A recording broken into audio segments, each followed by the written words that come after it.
મંચ ઉપરથી પ્રયોગ કરવામાં આવે છે, પણ મને કહેતા જરા પણ સંકોચ નથી થતો કે ખાલી મોટા મોટા સૂત્રો, ખાલી મોટા બણગાઓ, મહિલાઓ માટેના ખૂબ મોટા મેળાવડાઓ અને એની વચ્ચે જ્યારે મહિલાઓને સુરક્ષા પૂરી પાડવાની થાય ત્યારે ક્યાંક નિષ્ફળ જતી સરકારને દિવસે તે દિવસે આ મહિલાઓ વેદનામાં, પીડામાં ગરકાવ થતી જાય છે.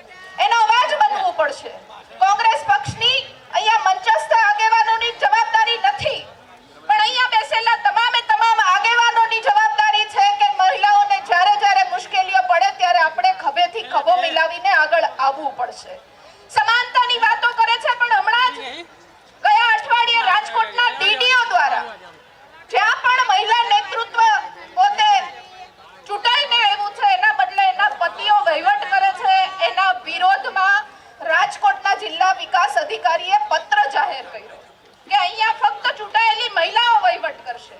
તો 32 વર્ષના તમારા શાસનને ફટ છે કે તમારે હજી પણ આવા પરિપત્રો ડીડીઓ દ્વારા કરવા પડે છે. સેના મેળાવડા કરીએ છે, સેની સશક્તિકરણની વાતો કરીએ છે. હજી પણ જસદણની નાની બાળકીને ન્યાય નથી મળ્યો, ફાંસી આપી દીધી, એના પછી શું થયું ગુજરાતની જનતા જાણતી નથી. દાહોદની બાળકી ઉપર જે મર્ડર કર્યું એના પછી એના આરોપીનું શું થયું હજી પણ ગુજરાતની જનતા જાણતી નથી. અને જે પ્રમાણે ડ્રગ્સ અને દારૂનો કારોબાર વિસ્તરતો જાય છે એનો ક્યાંક ને ક્યાંક સૌથી મોટો માર પડતો હોય તો એ મહિલાઓને પડે છે. હજી પણ કહું છું, આ મહિલાઓ ચૂપ છે એનો મતલબ એવો નથી કે તમને લલકાર નથી. આ મહિલાઓના હાથ છે કે જે કર ઝુલાવે પારણું એ જગત પર શાસન કરે તો એ કરમાં એટલી તાકાત છે કે તમે જો અમારા ઘરની શાસન વ્યવસ્થા, અમારા ઘરમાં મોંઘવારી અને બધી જ વ્યવસ્થાઓને ગડબડ કરશો તો આ એ જ કર છે કે હથિયાર લઈને તમારા શાસનના કાંડાને પાયા કેમ હલાવી નાખવા એ મહિલાઓમાં તાકાત છે.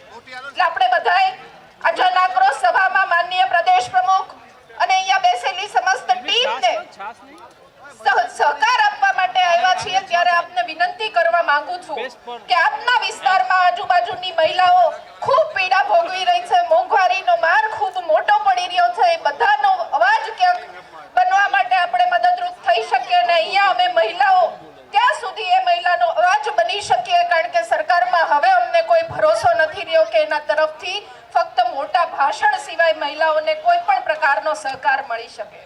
મહિલા મંત્રીઓ ફક્ત મોંઘી સાડીઓ પહેરવા માટે મંત્રી બને છે. 20,000 થી વધારે રૂપિયાની સાડી પહેરીને વિધાનસભામાં જવાનું, તૈયાર થઈને બેસવાનું, પણ મહિલાનો કે પ્રશ્ન ઊભો થાય તો એ જ મહિલા મંત્રીએ મૌન ધારણ કરીને સરકારની વાહવાહી કરવાની આ એક ટ્રેડિશન બની ગઈ છે. એ ટ્રેડિશન કોંગ્રેસ તોડે પાર કરવાની છે, એમાં મને કોઈ શંકા નથી.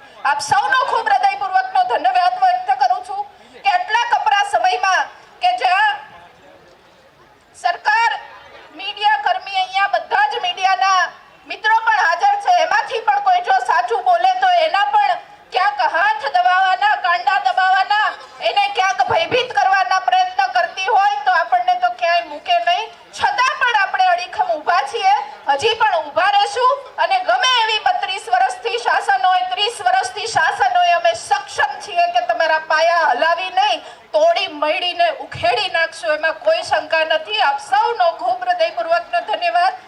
જય જય ગરવી ગુજરાત.